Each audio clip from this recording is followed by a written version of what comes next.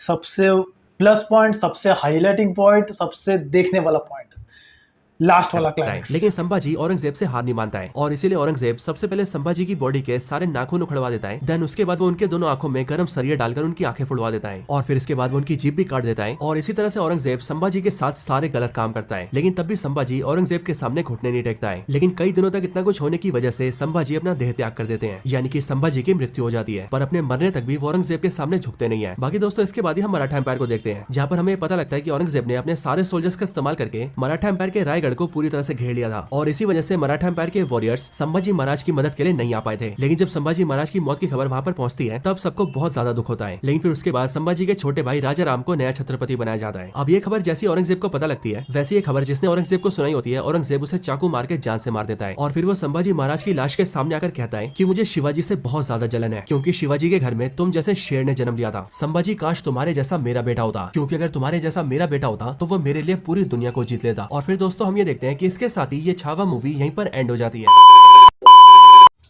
तो मूवी का एक्सप्लेनेशन आपको काफ़ी ज़्यादा अच्छा लगा रहेगा। तो ऑब्वियस सी बात है, संभाजी महाराज का देहांत नहीं होता था अगर उनके जो साले लोग हैं वो धोखा नहीं दे देते थे। लालच में आके उन्होंने अब संभाजी महाराज के साथ धोखा किया, औरंगजेब के साथ मिल गए और एंडेड अप फिर ऐसा सीन हुआ। अदरवाइज संभाजी महाराज सेम अपने छत्रपति शिवाजी महाराज थे। और हमारी जो टेक्स्ट बुक है, जहाँ तक मुझे याद है, हमारे टेक्स्ट बुक में ज़्यादा छत्रपति शिवाजी महाराज के बारे में ही पूरा लिखा गया था।